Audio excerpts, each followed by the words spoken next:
Hello and welcome to Two IPs in a Pod, a podcast on intellectual property from the Chartered Institute of Patent Attorneys. My name is Lee Davies, the Chief Executive of SEPA, and through this series of podcasts, I'm going to invite SEPA members and others from across the world of IP, including inventors, innovators and creative people, to share their stories with me. I am joined in this adventure by my regular co-host, SEPA Council member and Honorary Secretary, Gwilym Roberts. We are the Two IPs in a Pod. And this is our second podcast recording in a week, Gwilym, which is quite a task. We're squeezing in a special today. People probably don't realise just how much you and I are in contact anyway through the SEPA side of things anyway. It's scary, to be very clear, the more the better, Lee, in case anyone's reading anything else into that comment. The more I can contact you and talk to you, the better. And as you say, it means we've got loads and loads of new stuff to talk about. People won't know that I've started to style myself on you. I've started to try and kind of grow a little bit of facial hair so that we look more alike. It is quite a look, actually. I like it's quite Wolverine, may I say? Yeah, it's a bit grey, isn't it? It's a bit scary, a bit scary grey. Yeah. It's like talking to an X-Man. It's awesome. I tell you what, we were just saying before we started recording, I'm absolutely quite tired. I nearly said a word that I shouldn't say then.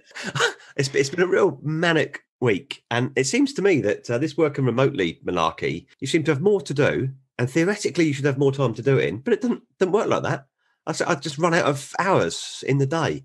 I feel like I'm juggling balls all the time and I'm going to drop some. I just keep chucking you more balls. I really, really trust you. I was going to say, but I used to love going to meetings, and I'd always get there for London meetings, real world ones. I'd always get there like 20 minutes early, deliberately. So there's always a cafe around the corner, and I'd sit and have a coffee before the meeting and collect my thoughts, check my emails, whatever it might be. And that was such a luxury that's gone now. There's no way, there's no excuse not to go straight into the next one. You just switch from one Zoom meeting to another and your day's gone. But we're stuck with it. It's going to happen forever. I'm not going to change in a hurry. So I've actually concluded we just got to get back to early enthusiasm. And Lee, I've got a question. When is the next SEPA Zoom quiz? Oh, okay. So it's quite exciting. It's in December. It's not going to be a quiz. It's advertised on the website now. I think it's the 8th of December. Pretty sure it's the 8th of December. We're doing Taskmaster. We're going to do an evening Taskmaster for SEPA teams to come together in the Taskmaster hall with me in the Greg Davies role. So it's going to be amazing. That probably sounded like a really well-rehearsed plug, but I didn't actually have any idea that SEPA had anything planned. So that was a stab in the dark. We're going to do it. I've got 6 tasks lined up for people to do. They range from sort of a couple of minutes to 10-minute tasks, dressing up, performing arts and all of that sort of stuff. So I'm hoping we get some takers for it. I'm really looking forward to it because I should just open about 6 cans of beer and away I go. Fantastic news. And then you can start unraveling other well-known game show formats if that one works. Yeah, I'm a bit wary about ripping them off all the time. I do wonder whether I'll stray into IP issues. But well, calling it Taskmaster doesn't help, Lee. To be quite honest, it's a bit of a giveaway. I tried to come up with another name, but I just couldn't think of one. It's so good. Use it. It's generic, must be. Descriptive. Anyway, we're here to do serious business, so we probably ought to crack on. It's Careers in Ideas Week. And to find out what that's all about, we've got a studio full of people here today. I don't know how we've managed to squish them all into our small studio. Careers in Ideas is an initiative that came out of IP Inclusive, and we've got IP Inclusive's lead executive officer, Andrea Brewster. And we've also got, I'm going to say, 3 leading lights of Careers in Ideas. I don't know whether they are or they aren't, but I thought I would big them up in that way. We've got Chris Burnett, Julie Barrett, and Tom Hailes. So welcome to you all. I'm going to ask you to introduce yourselves one at a time, if that's okay. And seeing as Andrea is obviously the most important person we've got here today, I thought I'd ask Andrea to go first. Who are you, Andrea Brewster, and what do you do? So I'm the lead executive officer of IP Inclusive. I founded it back in 2015. So I'm the bulldozer behind everything you see coming out of IP Inclusive. Where did you find it? Where was it hiding? IP Inclusive? Yeah. In the sort of general community, the minute I mentioned the word diversity, suddenly this thing grew up around me, and it just got so big so quickly. It's been amazing. Absolutely, it's almost run away with us, hasn't it? In terms of its, it has, yeah. The impact that it's made. I'll ask Chris to go next. Chris, do you want to tell us a wee bit about yourself? Yes, hi, I'm Chris. I work for Burkitt Long LLP as a patent attorney, and I've been involved in Careers and Ideas pretty much since the start, I think. One of the strands to come out of IP Inclusive. And yeah, I've been quite enjoying it. And also, Julie, should we come to you next? If you wouldn't mind saying a few words about yourself? Hi, Lee. Well, as you know, I've had quite a long career in IP, over 40 years, and I guess I should now be considering retirement, but I thought that might be a little bit boring. So on the side, I've created this consultancy called Purposive Step, which is to support businesses and people's careers, anything to do with IP. I still do have one or two pharmaceutical clients because that's where I spent most of my life. But now really I'm spending a lot of time on careers in ideas and other IP inclusive matters because I feel so strongly that I've had a fantastic career here, but it was more by luck than good judgment. And I'd like to help other people to find IP careers and then to be successful in them. Fab, thanks for that. And also on the retirement side of things, I actually bothered to sit down at a laptop today and check all of my various pensions, which scared me. Would you like to do mine as well? It just reminded me that I've got about 13 working years left in me if I'm lucky. And someone who's not thinking about retiring at all is Tom. Well, you just reminded me that I have about 7 pension pots from all my part-time jobs when I was at university. And I tried to sit down and consolidate them at one stage, and it was just too much work. Trying to get them to talk to each other and move the money around.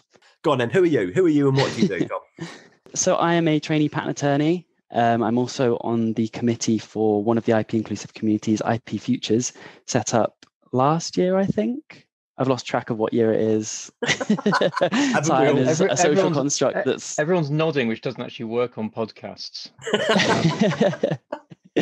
I think it was set up last year anyway, and it's geared towards people who are early in their career in IP and the unique issues that they face. I'm also on the task force for careers and ideas. You sure you've got time for all this as a trainee patent attorney? Shouldn't you be doing trainee things? Yeah, don't tell my boss that. Oh, they'll never hear this, don't worry. No, it's fine. Let's kick off with a little bit of a history lesson, and perhaps you'll lead us off on that, Andrea, if you don't mind. Perhaps remind us a little bit about IP Inclusive and where Careers in Ideas came from, and then maybe all of you could say how you became involved as individuals. So IP Inclusive was set up with the aim of improving diversity and inclusion throughout the IP professions. And we realised pretty early on that one of the things we'd have to do was look at the upstream pipeline, because there's only so much you can do to improve diversity in a sector if you're not also addressing diversity in the pool of people you're recruiting from. Yeah. So that was the idea behind Careers in Ideas. We also recognised that part of the reason why our current pipeline is so narrow is that not many people have heard of IP. You know, it's a very niche area. So the whole point of Careers in Ideas was really to raise awareness of all the different IP-related careers so that we could attract a broader range of recruits in, and particularly the ones that we're not reaching yet. And in many cases, that's the people from the less privileged backgrounds. Obviously, BAME professionals are underrepresented at the moment. Women in STEM are a little bit underrepresented. So all of those groups of people we're trying to get more awareness among. And hopefully that will help us to improve diversity in the IP professions themselves, so long as we're also doing stuff, of course, and this is important, to make sure that those professions, when people reach them, are inclusive, are welcoming. So that there's bits of work to be done on both sides of that. There's that spin out to Careers and Ideas in terms of how it can help us recruit, but also that spin back in terms of how we move the profession on, or all of the professions on, so that they are welcoming and inclusive. And that's what the rest of IP Inclusive does, in particular through its 5 communities. The rest of you, how did you become involved? What are your own stories in terms of, did Andrea just bully you into it? I really take my hat off to Andrea, because I'm one of the old guard that feels that I've really let the profession down in many ways. I mean, when I came into it, there were hardly any women. And so I was in a minority in that regard. And then on top of that, I had not been to Oxbridge. In fact, I hadn't even been to what's now a Russell Group University. I went to Aston in Birmingham, where I read 2 subjects, one of which was not a science, it was business. And for all of those reasons, it was like I had 2 heads when I came into the profession. And I have to say, hats off to the guy who recruited me, who was a patent manager at the Wellcome Foundation Limited, now part of GSK, obviously. You know, that was quite a lot of foresight for those days. And I remember during the early part of my profession, always feeling a little bit odd and on the outside, although in my own workspace, as it were, in industry, it was much more inclusive, it seemed to me, than private practice. And then I got on to council, and people from private practice started writing to me. And I remember one email particularly, well, it might not have been email in those days, actually, it may have been a letter, from a young woman who said that in her private practice, which is a practice that's still going today, she was sitting in the reception waiting to see her boss, when she noticed there were all these magazines on the table, which were not very savoury if you're a woman. And she wrote to me and said, I just don't know what to do about this. And at that point, I should have done what Andrea did. And, it's absolutely brilliant that Andrea's really taken up all these issues and has formed a forum whereby people like me who perhaps didn't have the wherewithal, the time, the nous, the personality to do it, can now express themselves. And I really want to try to help people, not just women, but particularly people from socioeconomic backgrounds that are underrepresented and people who perhaps haven't had, as it were, a straight line career, going from school to university to being a trainee and so on through the usual route, but have come in from different directions and who need support. So both before and after, as Andrea said, the recruitment line, as it were, I'm really interested in supporting that. Super stuff. Chris, what about you? What brought you to Careers in Ideas? I think possibly it's because I found it reasonably easy to get into the profession in terms of I found out about patent attorneys when I was still at university. I've got lots of lawyers in my family. And through that, I was able to get some work experience. And after that, I did the MSc in Energy Intellectual Property at Queen Mary. Got a job shortly after that at the place where I did my work experience. And I kind of thought to myself, well, this is all well and good if you know the people and you've got the contacts. But for a lot of people, they don't have those opportunities. And I did actually think, well, not that I felt guilty or anything like that, but I did think that it would be good to actually kind of put something back and give the opportunities to people who wouldn't necessarily get them. So that's how I got into IP Inclusive. And then when we were talking about the various streams, it was Careers and Ideas. I don't think it was called that at the time, but the outreach just kind of spoke to me, and I thought that would be a good opportunity to go out and talk to people and tell them about what I do and see if there's a job for them in there. And how about you, Tom? You're obviously new to it relatively. How did it all happen for you? Well, mine's a bit like Chris in the sense of giving back. When I was coming into the profession, everyone's got a story about how they found out about IP in the first place, and it's usually by chance. And for me, I went to a university where they used to have, I think about 5 years before I joined, in the chemistry department, a course which had a sort of patent side to it.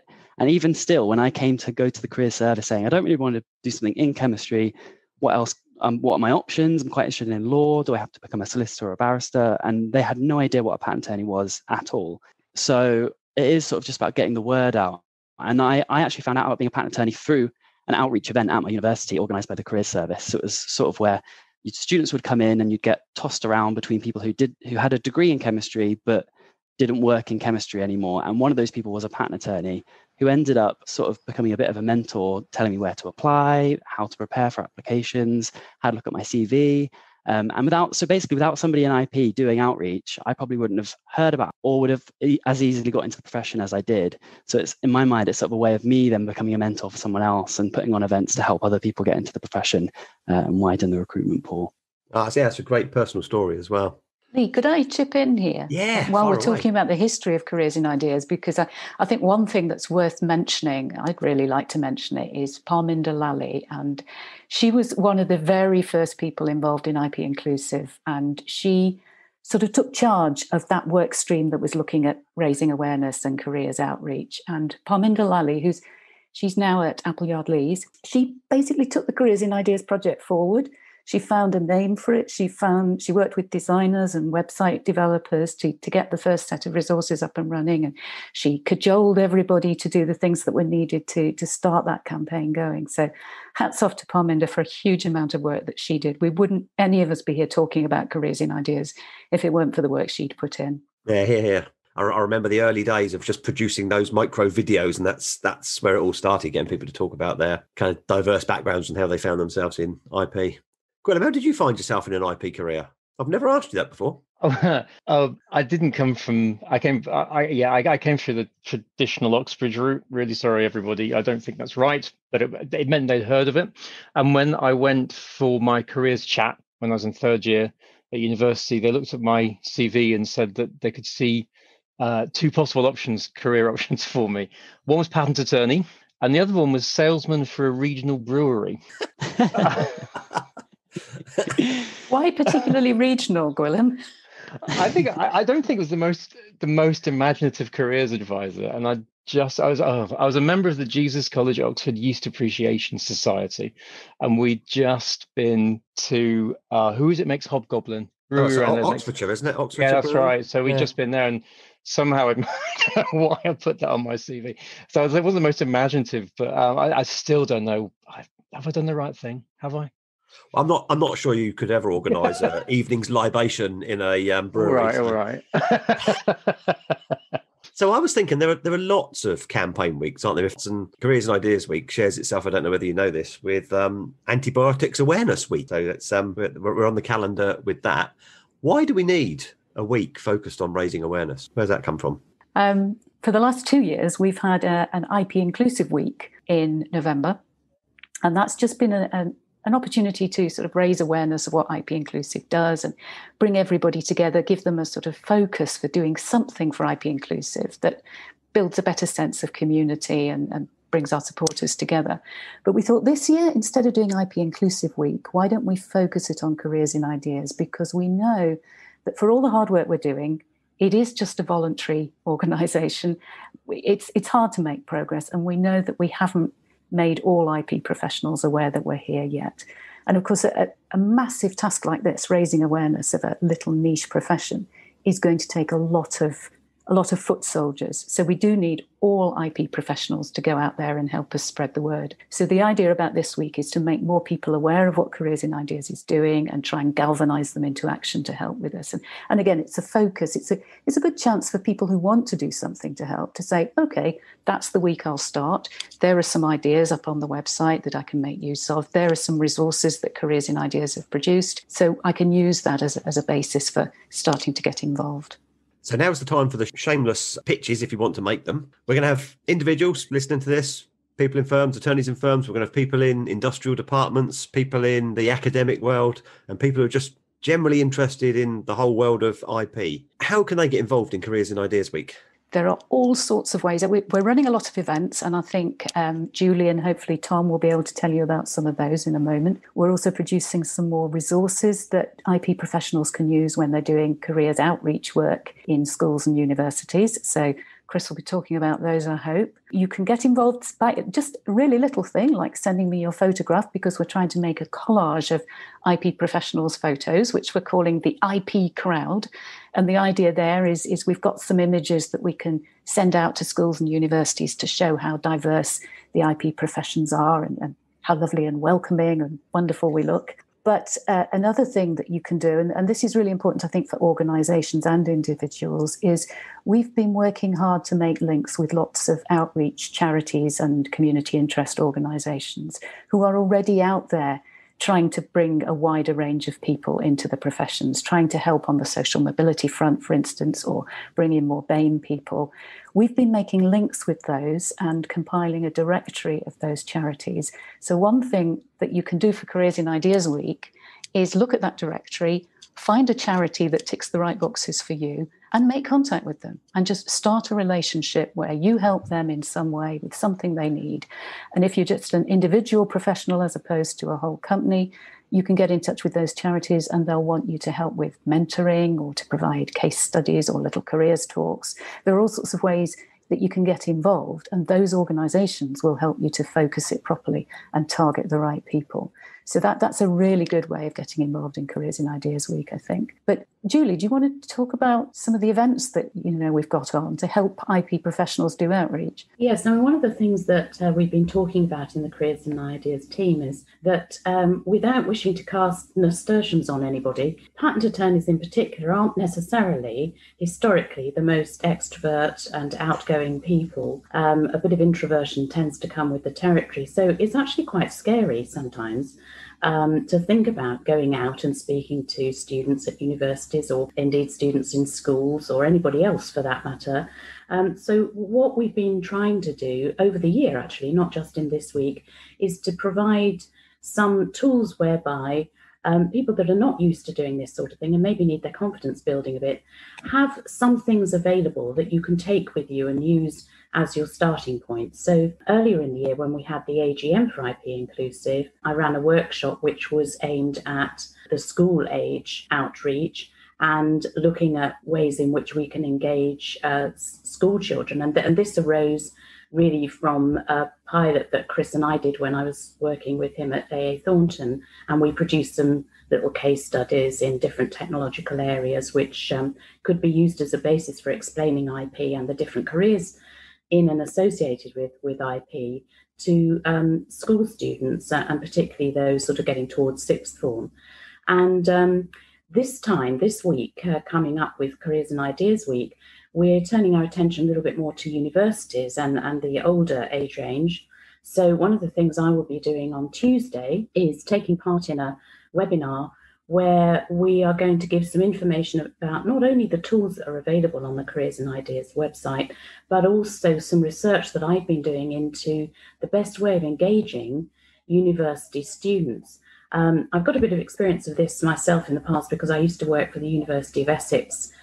They had a student support unit there, particularly for the academic skills, which was called the Talent Development Centre. And the aim was, it was a non-subject matter based effort to increase students' ability to do things like write essays and do the things that they need to do in order to get their qualification. But beyond that, also to help them with employability skills like CV writing, applications, public speaking, and all those sorts of things that you need to be able to do in the workplace or before you get to a workplace even. But as a result of Andrea asking me to take part in Careers and Ideas Week in this way, I've done a lot more research, and I've managed to distill it down into a few slides which sort of highlight the things that we should know as IP people before we actually make contact with universities and university students, and find the best ways in, the best way of staying in when you get in, and then the ways of engaging which students at what times of year, and all those kind of parameters that we need to take cognizance of to be effective in getting the message about IP careers out there. So that's one of the things that I will be doing. And then on the other side, as I mentioned about CV help and application form help, I'll be taking part in a panel discussion where different members, including myself, will be advising on those different parts of the recruitment process to help students who may want a career in IP to address the different aspects that you may have to come across during the whole application process from start to finish. And that's on Friday. I'm going to forget the date. Sorry, there's a lot going Friday, on. the 27th of November. Thank you, Andrea. I knew you'd remember. It's all there on the Careers and Ideas Week page of the IP Inclusive website. Yeah, we've got quite a few events with sort of overlapping territory, but I think some of them are quite sort of synergistic in a way, because you mentioned one's covering sort of university students and some covering the schools student stuff. Going to be an event also on, more specifically from a sort of firm's perspective, because I work at Beck Greener, and they set up an outreach program at the firm working with two specific charities where they put on their own events, and they also send their employees out to go and help run events for the charities. And so I basically bullied my boss into giving a talk for Careers and Ideas Week about how they set that up, what they tried, what worked, what didn't work, with the idea being that it then gives the tools for, or just a springboard for other people to go, oh, okay, well, they tried that and that didn't work, so we won't try that, but we'll try something similar to what they did, and sort of point them in the right direction. And then obviously Careers and Ideas now also has a whole host of resources as well that they're developing, so that also is another thing, that one less thing that firms need to do is sort of breaking down the barriers for them putting on their own outreach. A lot of the stuff is out there. They just need to know where to find it and how to sort of put it into action. Firms and others can access that from the Careers and Ideas website, I imagine. Is it up yet, Andrea? I'm not sure. I know they're being developed. I don't know if they're actually already available. There's a lot of resources already there, but Chris, do you want to tell us about the new ones you've been working on? Yeah, so we've been working on some resources. As Tom was saying, it's not making it as easy as possible for firms to do outreach. If everything's given to them on a plate, then it makes it far easier. So we've got a blank presentation, so you can put it in your own company library. And there's some ideas, like a lesson plan as well. So we kind of try to work through it methodically and think, well, what are people actually going to do? Are they going to visit schools? Are they going to visit universities? What kind of age groups are they going to be visiting and talking to? So at the moment, we're focusing mainly on visiting sort of sixth formers, sixth form colleges, tends to be a bit more of a patent bent at the moment, but we are going to expand it. So there'll be a bit more general IP, maybe something a bit more focused on copyright or trademarks. But we have a sort of some lesson plans. So, and I actually road tested this myself. But in fact, it was the day before the first lockdown. I was lucky enough to get into secondary school and get everyone talking about headphones and pharmaceuticals. I managed to bring in a load of different pharmaceuticals. We got all of the kids to play with them. Tell me, are you sure this was a lesson, Chris? Are you sure this was a lesson? It was. I got none You've got to get down with the kids. Yeah, loads of packets of ibuprofen, paracetamol. None of them came back. So probably... not sure we want to know. But so yeah, it's a work in progress. So yeah, so what we did was split the classes up and got them to talk about it, and then do a presentation to each other on the various IP rights in the product. So I've given a few ideas like that. We've got a game as well. Julie Brown of Shell has worked. It's a sort of a patent process card game. People get to go through the process of patenting a product, which they draw from cards. It's a lot more fun than it sounds. And I've got do they keep changing the rules? Yes, exactly. Yeah, it usually ends with you can sometimes get stuck in the examination round a bit, but it's we tested that on a few of the girls who live next door to me, and they ended up having a big argument over it, and it got very competitive. So I think definite potential for that game. It's can you play it by video conference now? Well, that's the thing. As soon as we developed it, suddenly everyone scattered off to the seven winds. So we should be able to make an online version. There should be some way of doing it. It seriously sounds really good. I'll go and have a look. So it's worth pointing out here that we know a lot of IP professionals do go out to schools already and give career talks, and they do go to universities. So all we're asking is that they take some of these careers in ideas resources with them when they go. And through those, that they mention a whole range of IP-related careers, not just patents, but all the other things that you can work in the IP sector. And that way you can appeal to a far bigger group of people. What other sorts of jobs are there? What other sorts of roles might people... So what we're trying to explain to people is that in the first instance, we have to introduce what IP is, because no point talking about a patent attorney if they've no idea what a patent is. So you talk about all the different types of IP, and then all of them relate to lots of different careers. So we've got a leaflet that was originally produced for Careers and Ideas, and that's got a lot of the careers in it and the qualifications you need. But we talk about, you might be interested in, if you're interested in the technology side of things, there might be patents. It could be you might become an examiner. You could be interested in doing patent searching. If you're interested in the sort of trademark side of things, there's trademarks, and also there's all of the careers that come alongside that. So paralegals, secretaries, records, even traditional careers such as working in accounts or working in business development, but from an IP point of view as well. So, I mean, there's any number of jobs that could actually be linked to a career. And in fact, I know some people have actually done outreach talks at secretarial colleges to try and get people involved in becoming patent secretaries or records officers. So, there's lots of ways you can go about it.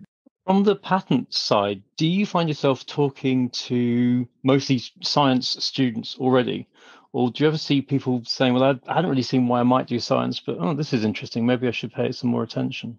Yeah, so at the moment, we've really focused on particularly sixth formers where they've already made those choices. But ideally, we would be getting in a bit earlier and trying to make people think, well, if I wanted to do this job, these are the qualifications I'm going to need. So they may then choose science as an A-level. So that's something we want to consider as well. Yeah, but definitely in the future, it'll be a case of maybe just going to schools, talking to younger students, and not so much talking about careers, more just generally talking about IP itself. And I know there's lots of materials on the UK IPO website, the Cracking Ideas resources, which are very good for that. And teachers themselves can download those, and there's lesson plans and there's lots of information that can be used. And I think one of the keys for us is going to be trying to link it in some way to the national curriculum. So actually, by going into a school and doing a talk, you'd be doing the teacher a favour. I'll put in another shameless plug here, if I may, because we're kicking off Careers in Ideas Week with a webinar with National Careers Week. Now, that's a community interest company that works on trying to raise awareness of careers in schools, and it helps teachers and schools' careers advisors to get better careers information. And they're helping us to get the Careers in Ideas stuff in front of their supporters.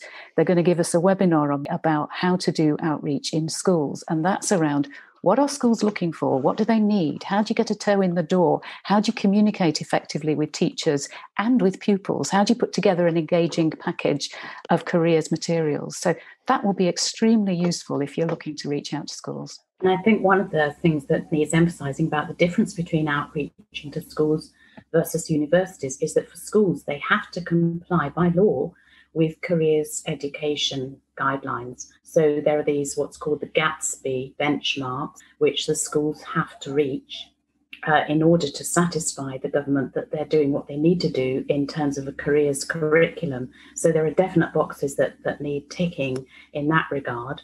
And it was about that I talked early in the year on the during the AGM workshop. But for universities, which is what I'll be talking about this week, there aren't such guidelines, and there's no such compulsion on universities to provide careers advice and expertise to support the students. So in a sense, you have a more free hand in universities, but that's also a disadvantage because with a big blank sheet of paper, it's often difficult to know where to start. And that's where we're hoping that this week will help everybody to know where they can start and give some tools for doing so. There's a couple of comments that's come out from you all, as it were. There's been one's been repeated a couple of times, which is goes towards one of the other elements, of course, I think you're addressing, which is the social mobility aspect. I think a couple of times people have said, it's not just about getting people into the profession; it's about actually retaining them once they're in. I mean, this isn't the most intimidating job going, but there are things that we do that perhaps from different backgrounds seem much more intimidating than others. Is that proving a challenge as well? I think Tom might be in a good position to talk about this, actually, because Tom, I know IP Futures are very keen on social mobility, and your experiences are relatively raw because all of you come into the profession in the last few years, so you know whether or not it's welcoming. Yeah, so I do think IP Futures are sort of uniquely placed in that respect, in the sense that we've all recently joined the profession. We also represent probably the most diverse part of the IP sector because diversity has been increasing slowly over time. And so I think a lot of people who are early on in their careers have maybe, if they're from a more diverse background, they've got some more specific issues that other people might not necessarily. So in some ways, IP Futures is sort of a support group for helping retain people in the profession, and also for them to sort of voice issues that they may have if they're the only gay person at a firm, or if they're the only BAME person at a firm. If it's a smaller firm, for example, then they've got sort of a support group network. And that's kind of what the IP inclusive communities are for. And I think IP Futures has a particular focus on social mobility because we've just come into the profession, really. And I think we're also in a good place because we've just recently left university. We've got lots of contacts with our alumni service and our career service. I'm still in touch with my career service, and I occasionally do like online events for them and stuff like that.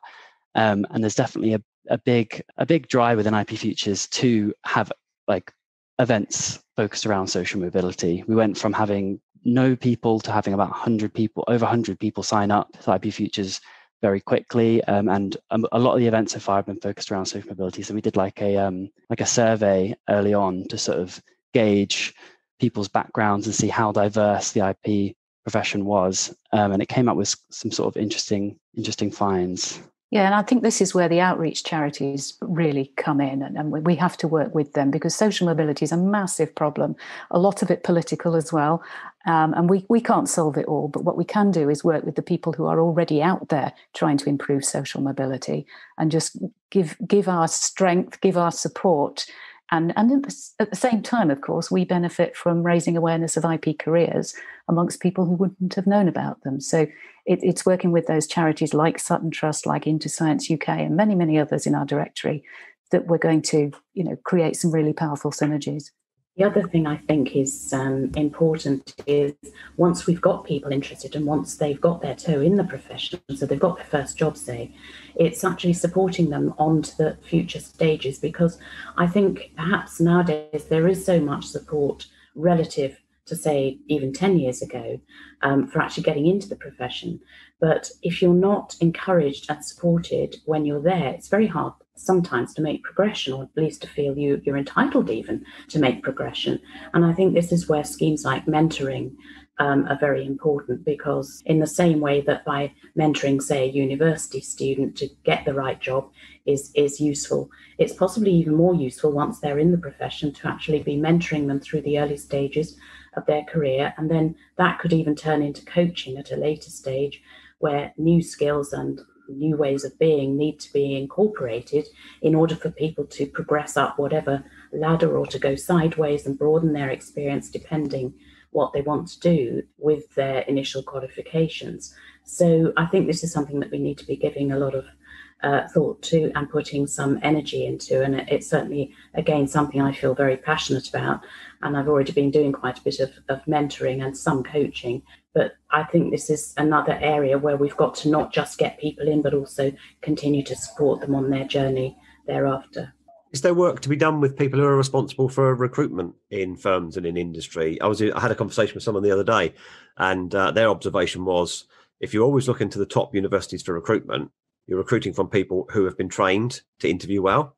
And then when you're interviewing people who perhaps haven't got that background, you really ought to be changing the way you recruit to ask questions that attract answers about their talent and not answers about their capacity to answer a question. Does that make sense? Yeah, that it's interesting you mentioned that, Lee, because I can't remember when it was. Andrea will know because she's good on dates and I'm hopeless.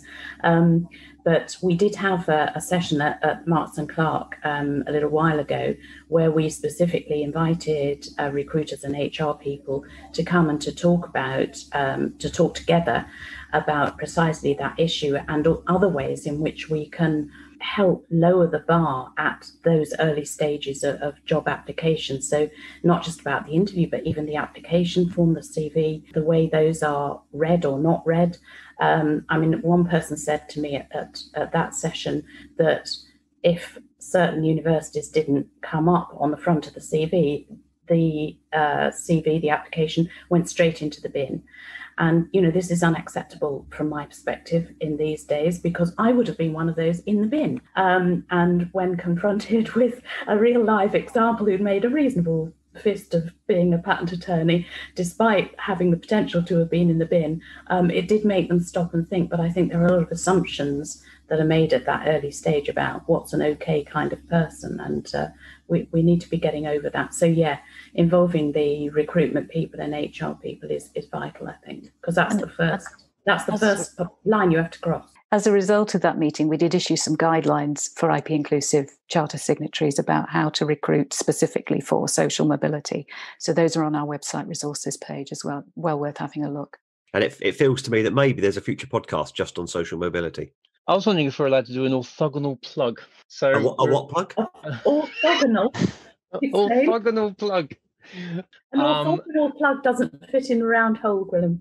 Oh, that's true. It depends which way the hole's oriented. Anyway, back to the plug, which is to do with this idea about the buy-in from within firms, and in particular from people in leadership positions within firms. And I think that's always identified as one of the key areas for diversity to really bite. And Andrea and Lee and I were all on a fairly large meeting earlier in the week, which is open to all, but it was a small group, smallish group to start with, but hopefully it'll grow, about senior leaders. What was it called, Andrea?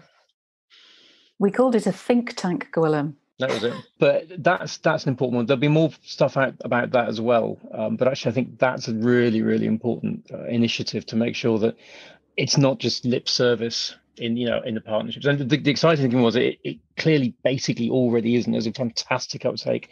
As Andrea, I think, said, lots of firms are doing fantastic things already. So one kind of expects in that meeting to have a bit of recalcitrance, but actually there's huge enthusiasm and some big ideas as well. So there'll be more coming out about that too. With all these things tied together, it's all such a good direction to go in. I was just going to quickly say that's really promising to hear, actually, because I've noticed that a lot of the IP Futures events, all these great ideas come out in the events and get sort of shared, and then there's always people saying, yeah, but how do I get my boss to do that? How do I convince the partners to let me do that?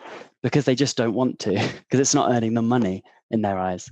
What I was going to say as well, Tom, is that in industry, in company practice, because we mustn't forget here that we're not just talking to people in private practice. There's a vast number of people employed in IP in industry and companies, and also in academia and in the sort of academia industry interface, like technology transfer companies and so forth. And there tends to be, particularly in big industry, much more fuel, if you like, to use the Welsh word, much more motivation to tackle this from the management side down. So I spent most of my life in the pharmaceutical industry in big companies. And of course, they have a lot of money and a lot of time to spend relative to smaller private practices on these kind of issues. And we would have leadership stroke inclusivity webinars or seminars or meetings every week, hammering all this home so that it becomes part of your DNA. It becomes in your subconscious, so you're not really having to think about it. But of course, in private practice, we don't have that history. And I've also been a partner in private practice, so I know how it works there as well. And I think we're absolutely right. You know, we have to start training the leadership as well as those who are coming up behind. Yeah, I think also just making it easier for them as well, so it's harder to say no. So it doesn't sound like a big task that's going to use lots of time or money. If we can give them lots of tools to just say, oh, I mean, just to prove it, I'll do all the work as a trainee, and I've got all these resources to help me do it, then I think it's an easier sell. And I think it's also important to make sure you've got sort of champions at board level, which probably means picking one particular partner and getting them on side, and then it makes it a lot easier. I mean, I can remember at my last firm, it was quite easy getting people involved with IP Inclusive, because, like you say, as long as people volunteer to do all the work, and it makes it quite an easy thing to say yes to, and it does look good. I mean, I've had people for interviews where they've talked about IP Inclusive. I mean, it's getting out there, and you can't really afford to not be involved with it, particularly if that's what your rivals, for want of a better word, are doing. And there's been plenty of talks on IP Inclusive about the commercial benefits of diversity. If you just want to look at the dollar value of it, there's only advantages to having a more diverse profession. So I think the message is getting out there. It's just a case of, let's say, making it easy for people. Well, let's stick with the theme of making it easy for people then, Chris, and as you've given me a little link there. We've been talking for a fair time now, and there's been whole lots of interesting stuff that people need to get their heads around. So let's try and make it easy for them. Can you each give me the one or two big points that you want listeners, wherever they're from, to take away from this podcast? Maybe starting with you, Andrea? Oh, that's mean. Yeah. I think, as I mentioned earlier, we know IP attorneys are going out there and doing careers talks anyway, both for their own recruitment and also for the greater good. So please do something in this coming week to raise awareness of IP-related careers, but make sure that you mention Careers in Ideas when you do. Make use of our resources. Visit the Careers in Ideas Week page of the IP Inclusive website, and there's loads of ideas there for things you can do to get started. And then let us know what you're doing on Twitter, on LinkedIn, and we can all help celebrate, because the more we can spread the word, the more foot soldiers we've got to help us in this campaign. Fantastic, thanks. Where next? Chris, do you want to give us your big takeaway? Yeah, doing outreach is good fun, and it benefits you, benefits the firm, benefits the people you're outreaching, and we have created and are going to create more resources. So please do use them. The idea is that everybody can use them, and do share if you have your own ideas, if you have your own experiences. Please do share them, and everyone will benefit. Cheers, Chris. Julie, what about you? Just following on from what Chris was saying, I'd just like to make a plea to those of you who are not comfortable with doing that. And that's fine, because we are a diverse profession, although we would like to be more diverse. And it's okay if you're not comfortable with that. But remember that it doesn't have to be the most senior, the most expert attorney at the highest level who goes out there and does this. If you've got a secretary in your firm who is particularly good with words and communicates well with people, well, give them the tools and the material to do it, or take them with you. And the more variety of people that actually get out there and talk about it from all different angles, the more likely we are to attract a variety of people into the profession, or at least to inquire about coming into the profession. So there's something for everybody, and please do look at the Careers and Ideas website. There will be something that resonates with you, I'm sure, and if there isn't, please come and talk to one of us. And if you're struggling with any of this, again, talk to one of us. There are some of us that have a bit more time these days and can help you out with these kinds of issues. Thanks, Julie. And how about you, Tom? I'll keep mine quick and easy. Andrea's already sort of touched on it, but my call is just interact in some way with Careers and Ideas across this week when this goes out, whether that's being active on Twitter, following us on Twitter, Careers and Ideas. We have a LinkedIn page as well. If you just search Careers and Ideas, it should pop up. We have a website, careersandIdeas.org.uk. Go look at our list of events. There's something in there for everybody. Even if you just attend one event, we'll be hugely grateful. Cheers, Tom. How about you, Gwilym? Have you got a big tip? Apart from working out how to unmute yourself. I can't with my laptop. Thank you for asking, Lee. I think really it is about everybody across the whole business, wherever you are, getting involved in this and buying top down. I think is really, really important.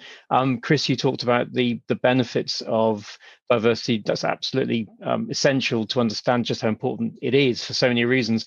But actually, there's an even better reason, which is it's the right thing to do, and that's quite compelling and difficult to argue against as well. And I think it's really important to get that message from the top, and it could be quite an important legacy for this profession in the UK as we go forward as well. It's quite exciting. And Andrea, everyone else has said awesome stuff, but you called yourself a bulldozer at the beginning, but that's an important, vital role. Thanks from everybody for that.